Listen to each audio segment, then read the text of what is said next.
Video में हम सीखेंगे स्ट्रेट प्लाजो की कटिंग एंड स्टिचिंग। दोस्तों तो चलिए स्टार्ट करते हैं आज की कटिंग।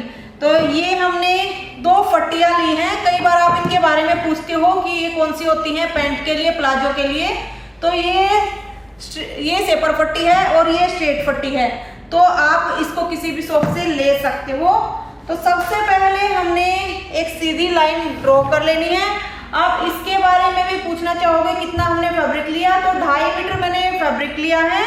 और ये कैमरिक कॉटन या कैमरिक कॉटन में भी आप पैंट अच्छे से बना सकते हो, सेंटून में भी बना सकते हो, रिवॉन में भी बना सकते हो। तो ये सेंटून का फैब्रिक है।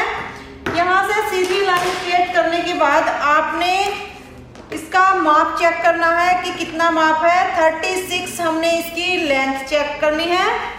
तो जो हमने इसकी लेंथ रखी है वो है 36, कमर यानी कि बेल्ट है वो 33 और जो हिप है वो है 36। एक हमने मोहरी चेक करनी होती है कि कितनी हमने रखनी होती है। पैंट की हम ज़्यादातर 6, 6.5 रखते हैं और इसकी जो स्ट्रेट प्लाजो है उसकी हम 9, 9.5, 10 इंच तक रखते हैं। ज़्यादा यही चलती है आजकल। कई बार पूछते भी हो आप कितनी मोहरी रखती हूँ मैं, तो 9, 10 बस इतनी ही रहती है हमारी। तो सबसे पहले हम इसकी जो चौड़ाई लेंगे वो लेंगे हिप के अकॉर्डिंग, यानी कि हिप है हमारी 36, उसका हमने 4th हिस्सा किया। यहाँ से 9 इंच हो गया, 1.5 इंच हमने एक्स्ट्रा लिया। ये स्ट्रेट प्लाजो हम बिल्कुल पैंट के लुक में आपको बताएंगे। तो ये देखिए हमारा 10.5 ऊपर से हो गया है। 10.5 हमने नीचे से सामना देखने के लिए भी ले लेना है।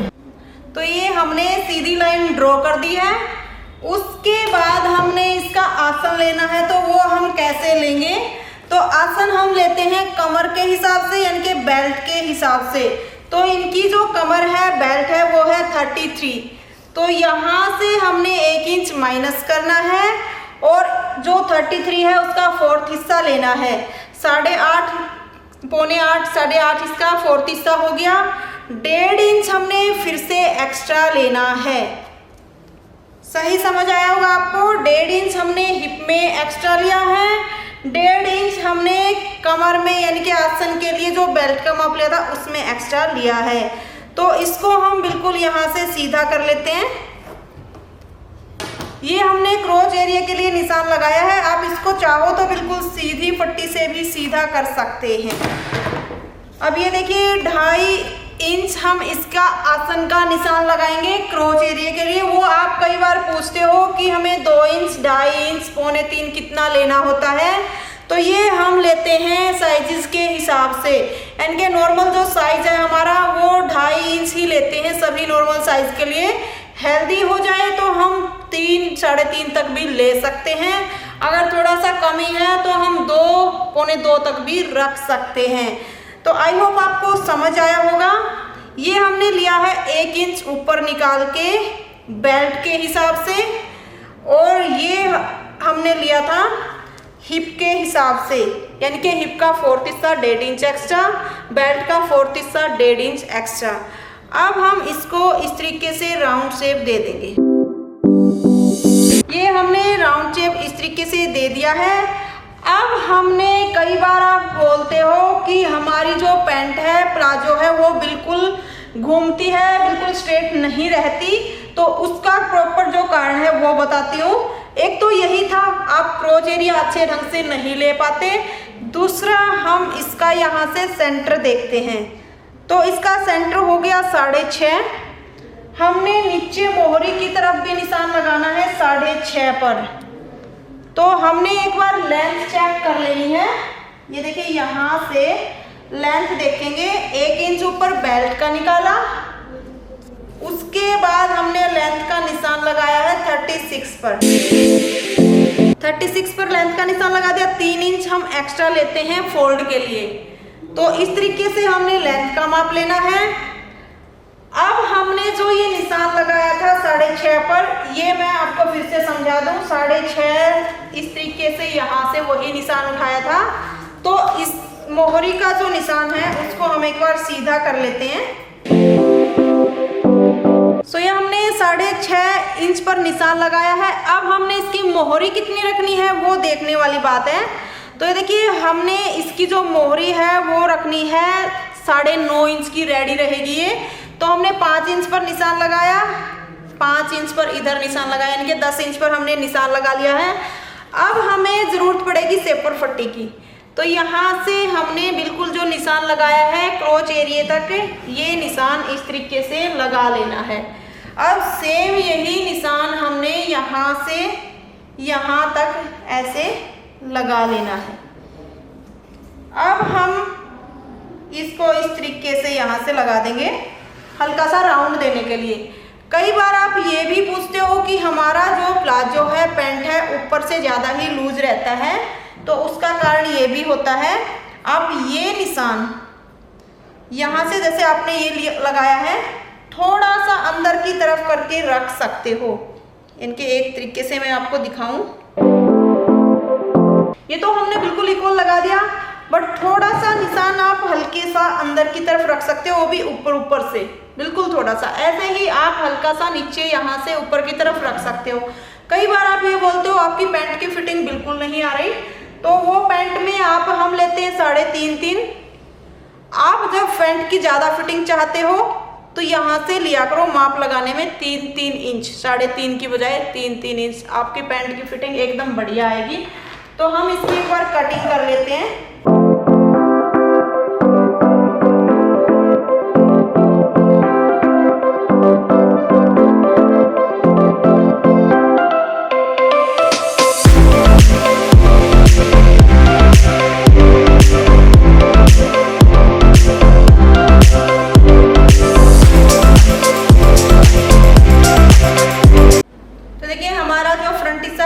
रेडी हो गया है। अब हम इसका बैक हिस्सा कट करते हैं।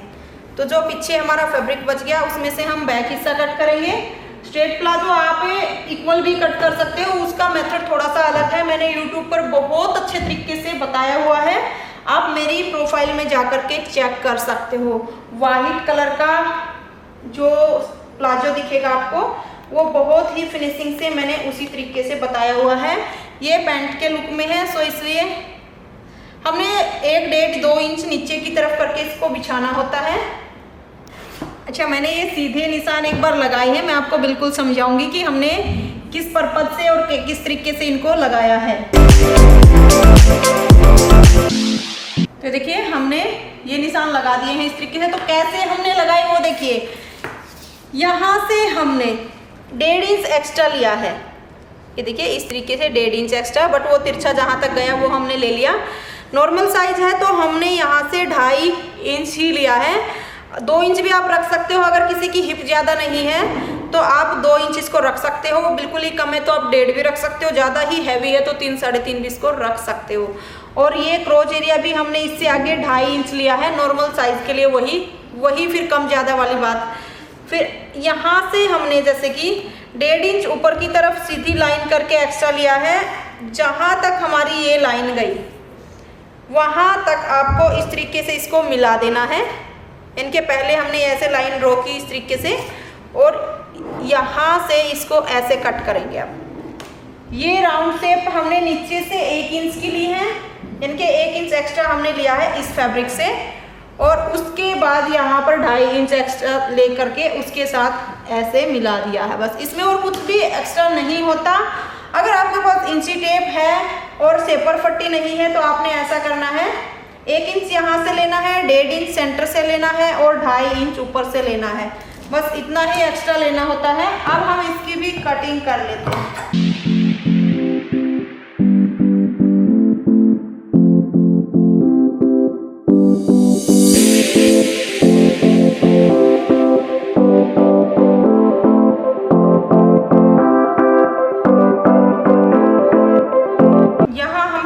कट लगा लेते हैं ताकि हमें फोल्ड कितना करना है वो हमें ध्यान रहे।